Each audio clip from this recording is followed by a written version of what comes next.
Hello students, I am Seema Kushwaha from Bharti group of college. हम इसके पहले क्लास में हमने पढ़ा था Maxwell relation derived from thermodynamic potential, जिसमें हम पढ़े थे first Maxwell first relation from internal energy. Second हम पढ़े थे Maxwell second relation from Helmholtz free energy. आज हम थर्ड पढ़ेंगे Maxwell third relation from enthalpy. Enthalpy से मैक्सवेल का तृतीय समीकरण निकालना। The enthalpy of a thermodynamic system is given as, किसी थर्मोडायनेमिक सिस्टम के लिए, किसी ऊष्मागतिक निकाय के लिए जो एंथैल्पी का रिलेशन है वो है H = U + PV। Due to infinite reversible change in state of system, the change in its enthalpy is, यदि जो सिस्टम है निकाय है उसकी अवस्था में अत्यंत सूक्ष्म उत्क्रमणीय परिवर्तन होता है, यदि सिस्टम के स्टेट में इन सिस्टम ऑफ स्टेट निकाय की अवस्था में रिवर्सिबल चेंजेस होता है तो उसकी एंथैल्पी में चेंजेस होगा, the change in its enthalpy. तो यहाँ पे हम एंथैल्पी के लिए लिखें H = U + PV, जिसे हम लिखेंगे DH = DU + PV। ये हो जाएगा DU PdV + PdP। But from first and second law of thermodynamics, परंतु ऊष्मागतिकी के प्रथम एवं द्वितीय नियम से फर्स्ट एंड सेकेंड लॉ से होता है TdS = DU + PdV। तो यहाँ पर हम DU की वैल्यू निकालेंगे तो ये हो जाएगा TdS PdV, इधर आ जाएगा तो TdS - PdV। हम वैल्यू रखेंगे DH = DU + PdV + VdP में DU की वैल्यू रखेंगे तो DH = हो जाएगा TdS - PdV + PdV + VdP। यहाँ पे हम ब्रैकेट ओपन, ये हो जाएगा TdS - PdV + PdV + VdP। Minus PdV + PdV cancel हो जाएगा तो यहाँ पर बचेगा TdS + VdP। इसे हम देंगे equation 6। This enthalpy H is a function of variable S and P। तो यहाँ पर उपयुक्त समीकरण से इक्वेशन 6 से स्पष्ट है कि जो एंथैल्पी H है वो वेरिएबल S और P का फंक्शन है। तो यहाँ पर हम इसको लिखेंगे H = HSP। जो H फंक्शन आ गया, जो H फंक्शन यहाँ पे वो वेरिएबल S और P का फंक्शन है। तो यहाँ पे H = हो जाएगा HSP।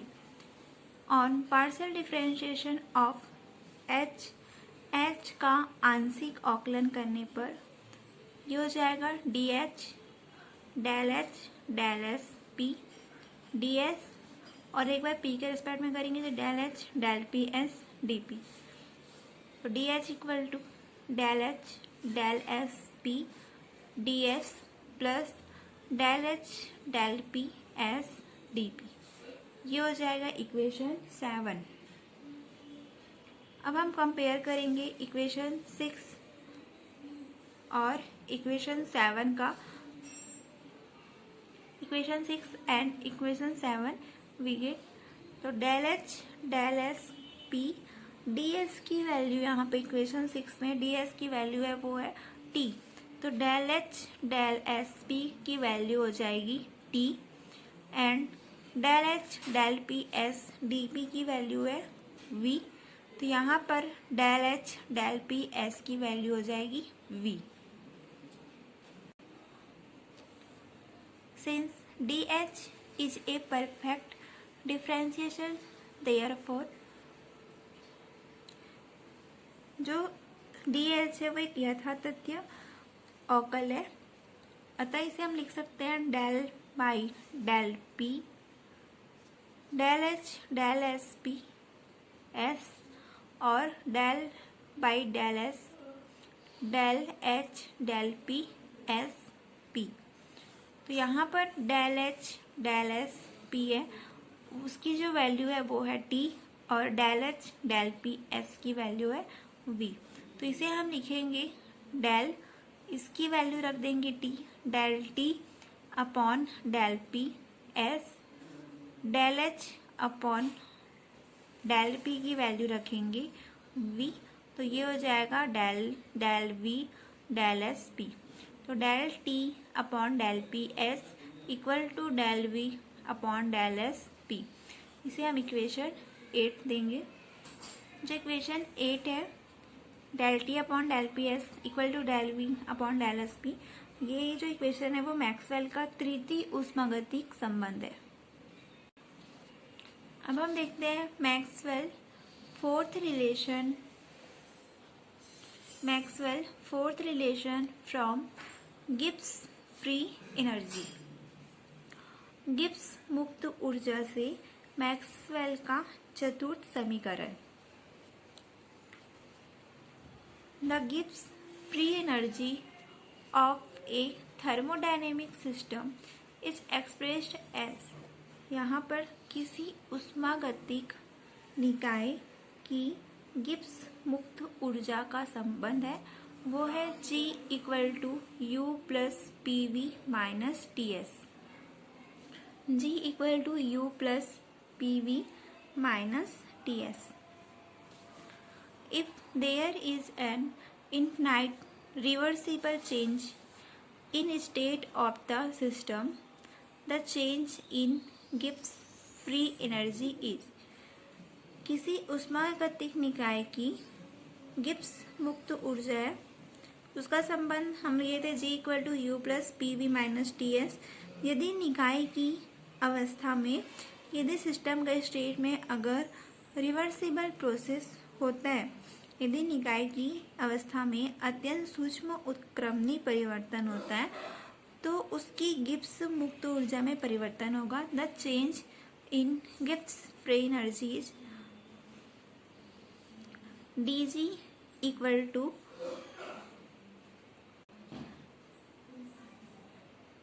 डी यू, यहाँ पे हम डी जी लेंगे और D U plus P V minus T S. D G equal to D U plus P V minus T S.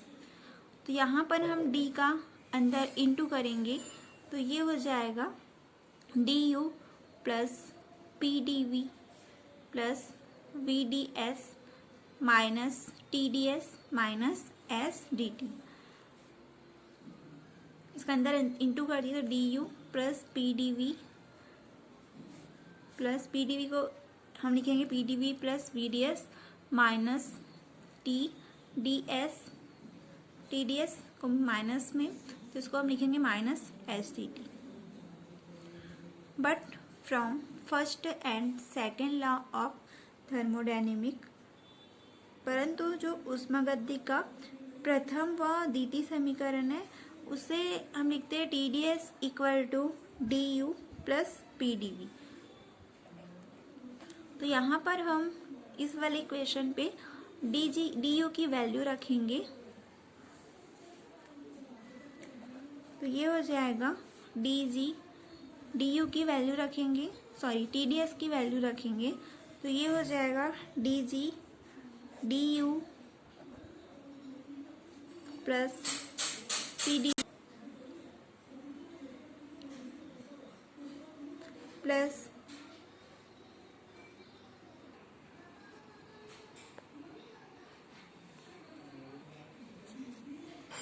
ये है वी डी पी, क्योंकि पी डी वी को लिख रहे हैं हम, तो वी डी पी हो जाएगा यहाँ पे V D P minus T D S की वैल्यू रखेंगे, तो ये हो जाएगा D U plus P D V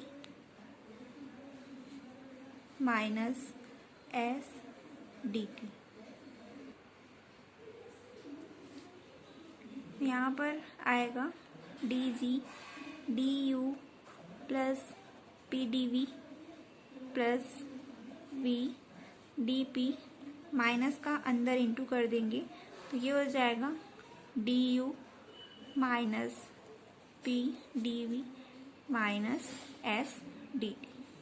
तो यहाँ पर प्लस पी डी वी और minus P D V cancel हो जाएगा, डी यू प्लस और माइनस डी यू कैंसिल हो जाएगा। तो इसे हम लिखेंगे D G equal to V D P minus S D T. इसे हम इक्वेशन नंबर 9 देंगे। अब जो इक्वेशन 9 है उससे स्पष्ट है कि जो गिब्स ऊर्जा जी है वो चर पी व टी का फलन है, फंक्शन है, अर्थात हम इसे लिख सकते हैं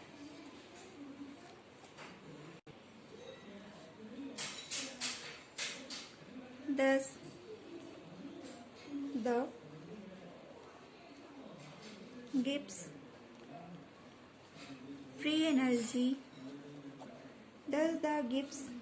energy G is a function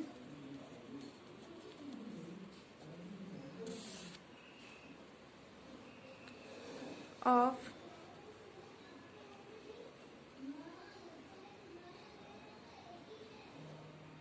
variables P and T, that is यहाँ पे जो इक्वेशन 9 है उपयुक्त समीकरण से स्पष्ट है कि जो गिब्स एनर्जी है गिब्स फ्री एनर्जी G है वो फंक्शन P एवं T का फंक्शन है।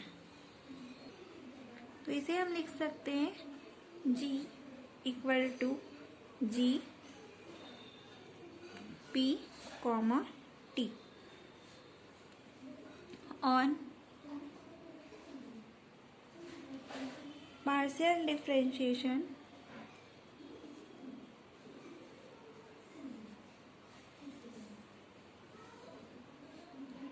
of G।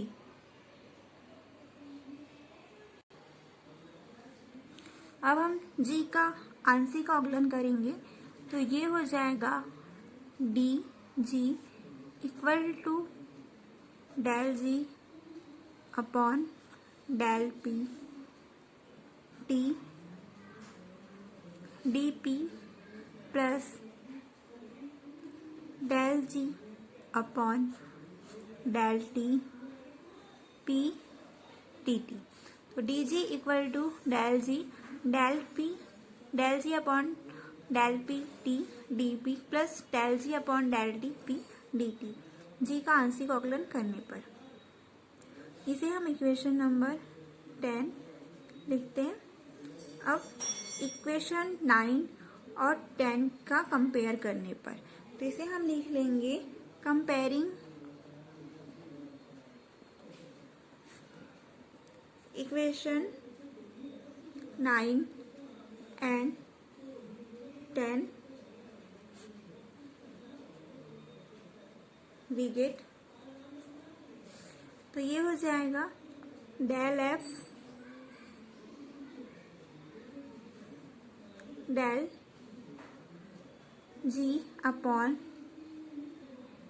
Del G upon del P T equal and del G upon del T P equal to minus S. तो यहाँ पर जो डी जी है since D G is a perfect differentiation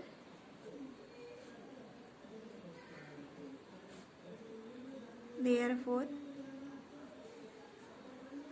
जो D H है वो एक यथातथ्य अवकल है इसे हम लिखेंगे del by del T del G upon del P T P del upon del P del G upon del T P और टी।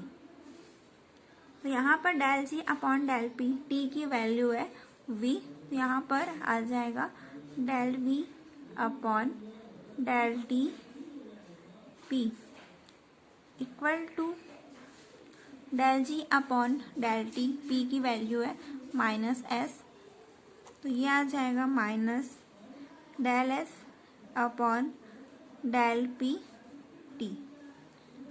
तो del v upon del T P equal to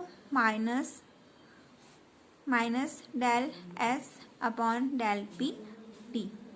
तो ये जो इक्वेशन है यह Maxwell का चतुर्थ ऊष्मागतिक संबंध है।